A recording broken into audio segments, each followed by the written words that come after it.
Finance Bill 2023 because that requires a deep analysis. And how much do you hope to raise from Finance Bill 2024? We expect to raise 2.9 trillion. Sorry, Finance Bill 2024. 2.9 trillion. You hope to raise 2.9 trillion in the next financial year, right? Yes, yes. So how much of that will come from Finance Act 2024? Now, the quantification of the amount to be raised will come out of the final act that will be.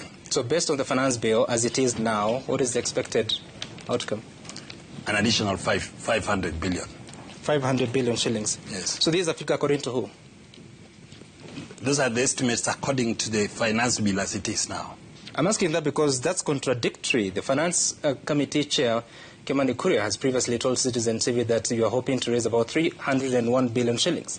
Your figure is 500. Now, that was the initial estimate of what was worked out earlier. There could be changes that have been made in the current bill. So, that was the initial figure. Based on what? What was the initial document? The initial document, you know, the finance bill. Let me explain the way we prepare the finance bill. It is actually worked on in stages before it is finally published by Parliament. So there could have been other issues that had been removed from the initial workings. Yes. Now, according to the figures by Kenya Revenue Authority, up until March this year, you had raised 1.729 trillion shillings, which was 87% of the target that you had. Now you're saying it's 2.4?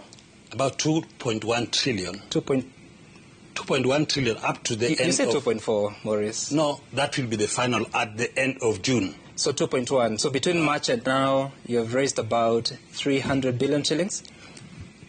Now, probably you're not communicating. I'm saying by the end of the year, that will be end of June, we should have raised 2.4 trillion. I'm asking? Yes. As of March this year, yes, the figures from KRA show 1.79 trillion. Yes. You're saying that as of now, which is June 5, yes, you've raised 2.1. About 2.1 trillion. I don't have the exact figures, but it is in that range, 2.1 trillion. So it is possible that between March and now you've raised another 300 billion shillings? Yes, but I need to confirm that figure.